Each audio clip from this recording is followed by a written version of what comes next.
Hello everyone and welcome to this edition of Inside the Naval Postgraduate School. From our campus in Monterey, California, I'm your host Alan Richmond right here on the Pentagon Channel. Welcome to the show. Well, in this episode, we'll revisit Part 2 at Camp Roberts at JIFIX, the Joint Interdisciplinary Field Exercise. What is JIFIX, you might ask? Well, here's NPS Professor Ray Bittner to explain. Ray? The Joint Interagency Field Experimentation Program that the Naval Postgraduate School runs here at Camp Roberts in our McMillan Field facility is sponsored by the Office of Secretary of Defense, AT&L. And our goal is to help the combatant commanders, the 6 geographic combatant commanders and the 3 supporting combatant commanders, to refine, define, create, and destroy requirements so that we get the right equipment, the right technology out to the warfighter. And one of the points that you made earlier while we were out here is this isn't any kind of a trade show. This is really about collaboration and learning environments. Absolutely. From the first time we put out the request for information to industry and the labs, we make it very clear that the idea here is to learn. We're learning about capabilities, not about individual products.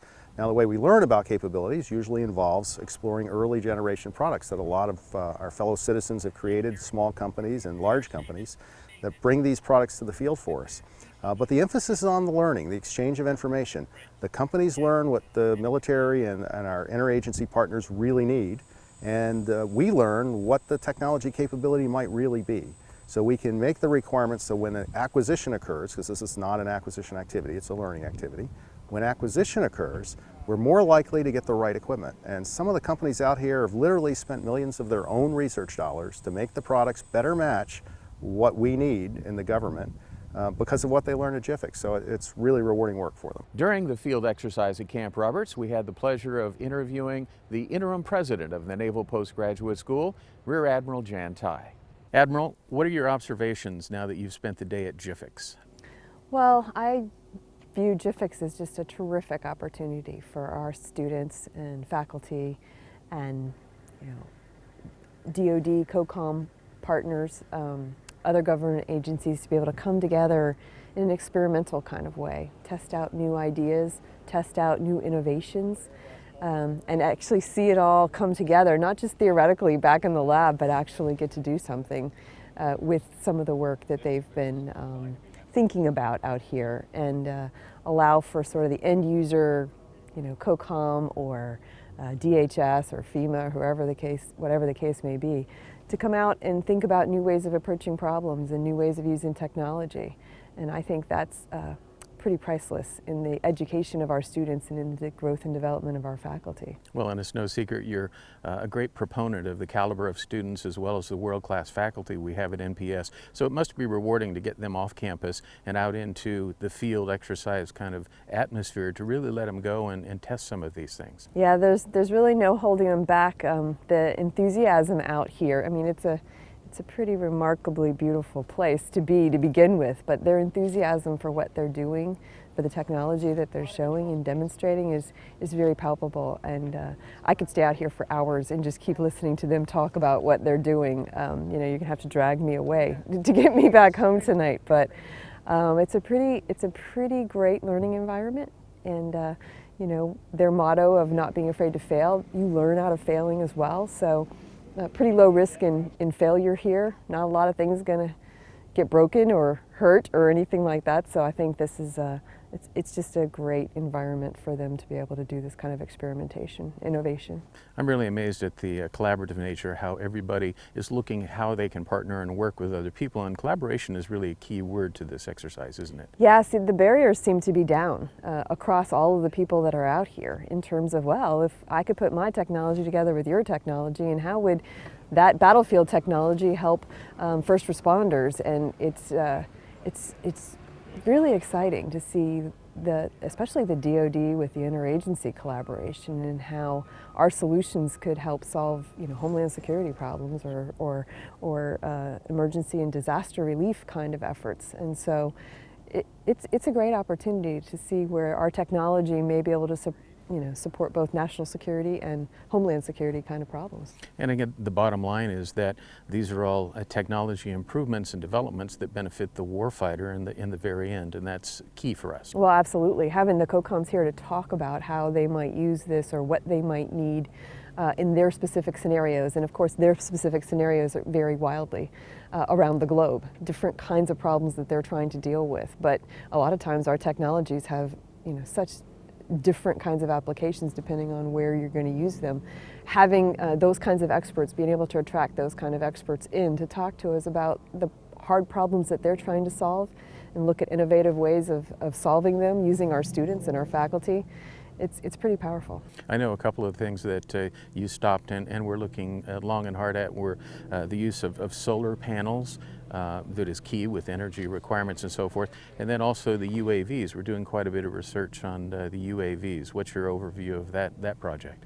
Well, some of the things we were talking about there's just so many applications for UAVs these days, and how we do autonomy better, how we do cooperative autonomy is one of the things we talked about, in the different kinds of applications that it might have.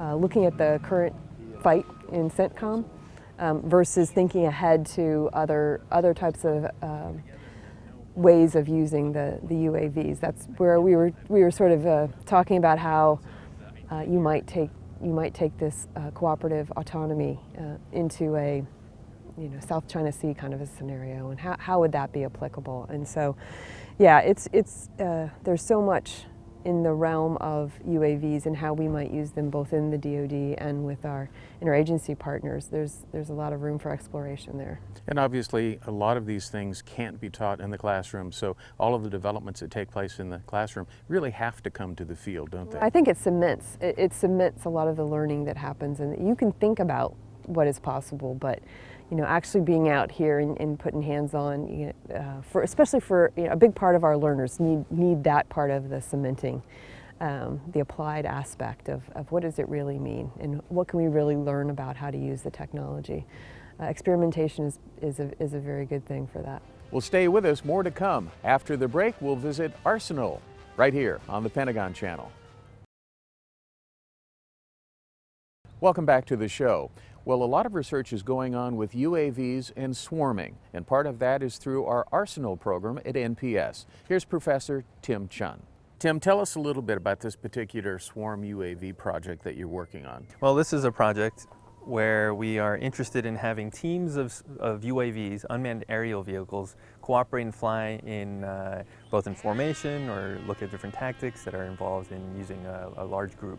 When I say a large group of UAVs, we're talking in the order of 50 UAVs at a time, aloft and coordinating their tactics. Now, I've known you for a long time, and you started out working on this particular kind of project some time ago. How are you doing? Are you advancing? It sounds like it if you're getting to the swarm frame of it now. Well, that's a great thing about experimentation and the ability to bring my research team, including students and others, to come down here and get our hands dirty.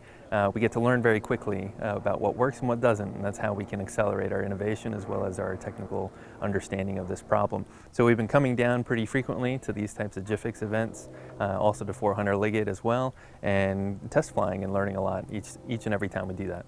So give us an update on this particular craft. How are we doing, and what's the outcome you're looking for at GIFIX this time? Sure. At GIFIX, what we're interested in is a couple of things. The first is to be able to fly numerous, so launch and fly and operate and land up to, let's say, 5 UAVs at a time. To be able to do something like that, though, means that we have to streamline our flight lines, and that's oftentimes a side that's forgotten about when we're talking about multiple UAVs or multiple deployments of different assets. And so being able to understand how we can streamline that, make it a little bit more parallelized, make it a little more streamlined in general, is one of our key objectives here. So we want to be able to launch 5 UAVs, be able to operate all of them, and be able to bring them all down safely in the time span of the endurance of the UAV, which is about 45 minutes. Let's talk a little bit about the particular craft. Tell us a little bit about the engine and the power system and how it really flies. So we're really excited about airplanes like this because this is something that we've built in our lab. Instead of using the commercial off-the-shelf type aircraft that we've been learning from, we are able to actually use what we get from the hobby store, get this in its parts, build it in our lab.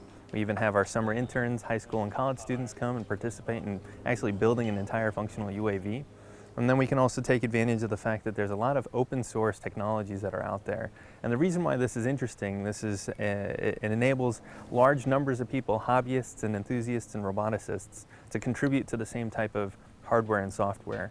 And by standing on those shoulders, we're able to actually accelerate our development quite a lot. So this is a Zephyr 2 RC aircraft that we've retrofit with an autopilot that is open source, and there's a large community of folks that are taking advantage of that.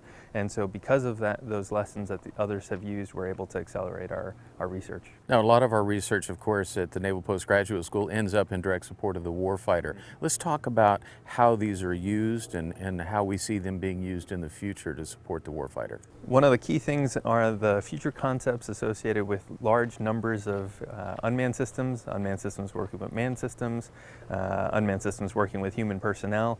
And so the idea in this particular case is to be able to understand what a saturation attack might look like, whether that's in a variety of different contexts you might see such a thing occur. And in order to defend against such types of saturation attacks, we might be able to better employ our unmanned system technologies, especially those that might be lower cost, to be able to effectively defeat those types of threats. Well, while we're in the sky, let's take a look at the InstantI. Tom, tell us a little bit about this particular vehicle. I certainly will. This is InstantI. The total system is the ground station and the aircraft as you see here.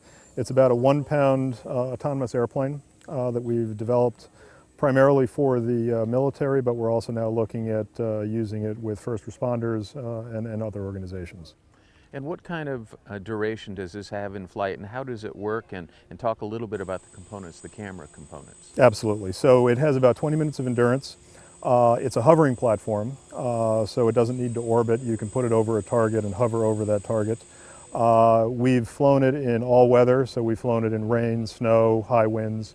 Actually, Hurricane Sandy, we were out flying in Hurricane Sandy and operating there to show that we could fly in that kind of environment. The system is primarily designed to give you real-time video. So from the operator perspective, when he's using the ground controller, he doesn't know it's an airplane, it just happens to be a camera in the sky. We have 3 cameras on the system. We have a forward-looking wide field of view, we have a 45 wide field of view, and we have a downward-looking camera. This one also has a payload adapter that's been added to it. This is a thermal imaging camera, so we can use this at nighttime and also during the day to look for thermal contrast. So you can find people, you can find other objects as long as there's thermal contrast. The way you typically operate the system is when you're coming in on an object of interest, you'll come in using the forward-looking camera. As it starts to fall out of your field of view, you go to the 45 and then ultimately to the downward-looking. Again, as a hovering vehicle, you sit over the target and you can collect that real-time imagery on the ground station. Now, obviously, this can be of a great importance to the warfighter. How extensively are these kinds of things being used now by the company that you work for and produce? We are producing these several systems per week that are going to the warfighters right now.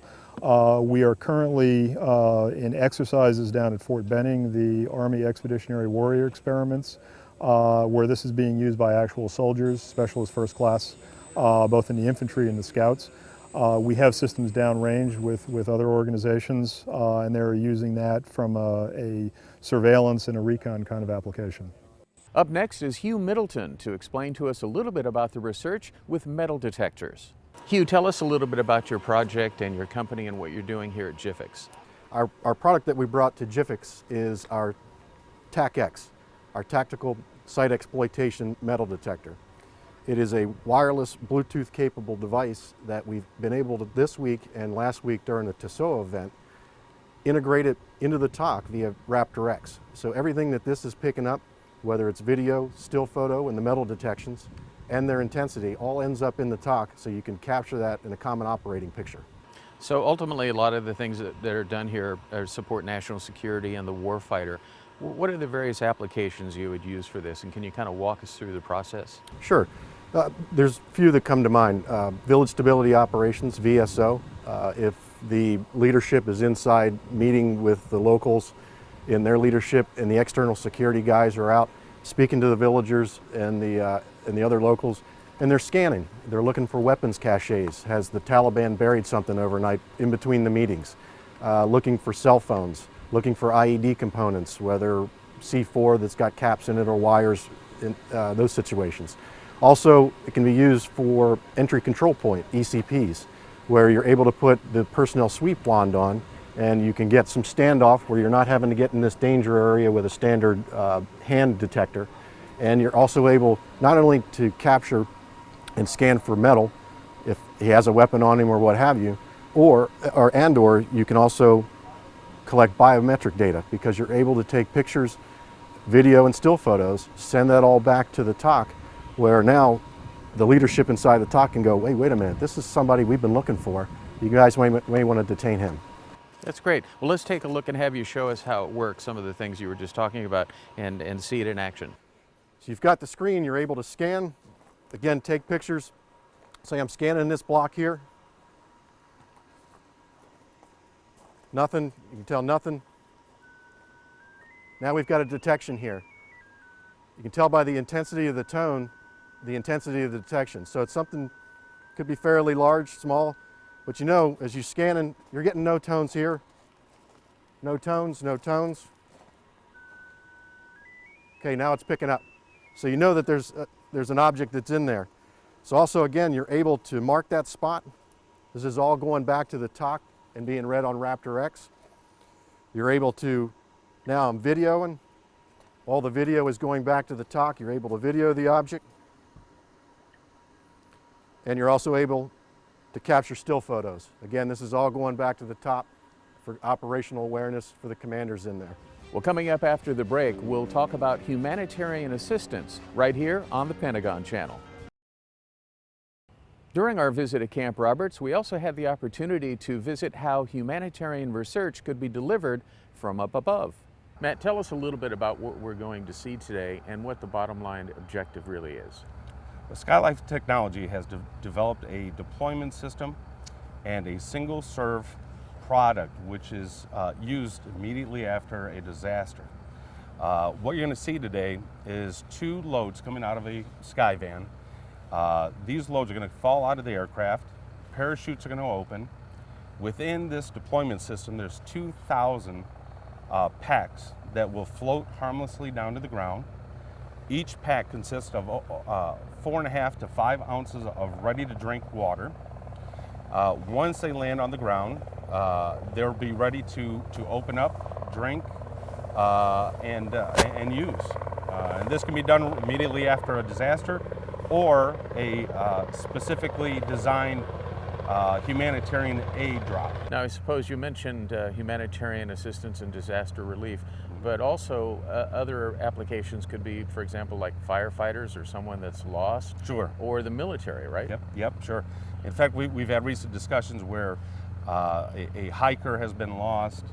They can identify where the hiker or hikers are, and it could potentially be 3 or 4 days before anyone can actually reach them to be able to extract them out of where they're at. With our system, we're actually able to drop life-sustaining and survival product right to whoever's lost, and they can survive and stay warm and actually eat and drink and hydrate during the time period before they get picked up. Now, we're at the Joint Interdisciplinary Field Exercise, and so you're exposed to lots of different agencies. This is the first time you've come. How do you find this experience? Is it going well for your company? Oh, I think it's fantastic. Everybody that we've talked to, they understand that humanitarian aid and also disaster relief is really on the radar of a lot of agencies. We have found a way that we can deliver this product efficiently and effectively and quickly and safely to people that need it. And today during the demonstration, hopefully they'll see that. Well, during our visit to Camp Roberts in Jiffix, we ran into quite a few first responders. One is Adam Miller. Our typical job runs from soup to nuts in a response, from the ground level operation where an incident starts the whole way up through bringing our community back to stability and getting it on its feet. So that can involve everything from search and rescue to hazardous materials response, many different opportunities. We work with our first responders and we support them, and it's quite an enterprise to see it in play. Now you're a participant in GIFIX and you're able to view lots of different things, different agencies, different products. What does this exercise mean to you? What's the takeaway for you? You know, as a responder, this is an unprecedented opportunity to step in and see a wide variety of technologies that just haven't reached our hands yet. And it gives me an opportunity to step in with the vendors, step in with the developers, and say, hey, our community needs this addition, this alteration, this mission-specific change. And we were able to make great relationships, marry some technologies together this week, and make new partnerships to where people here were working on experiments separately, and bringing them together enabled a whole new process for us and some new opportunities that they're going to work on.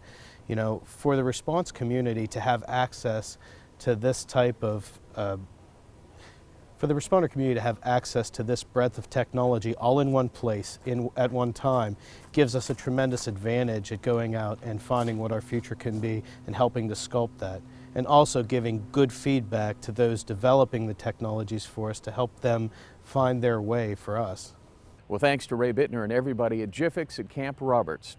Well, coming up next, we have Natalie Stamey reporting on an interesting new cohort of graduates right here at the Naval Postgraduate School. Natalie? In 2009, President Obama signed into law the Weapons Systems Acquisition Reform Act, marking an important first step in procurement reform and forever altering the way the Pentagon purchases major weapons systems. This measure was meant to limit cost overruns in military purchasing, a major issue according to the Government Accountability Office, which in 2008 found that nearly 70% of the Pentagon's biggest weapons programs were over budget.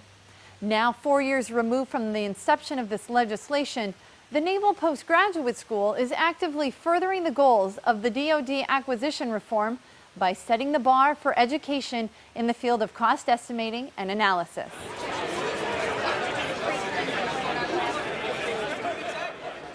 It's graduation day at the Naval Postgraduate School, a joyous occasion on campus for these 366 students receiving their advanced degrees.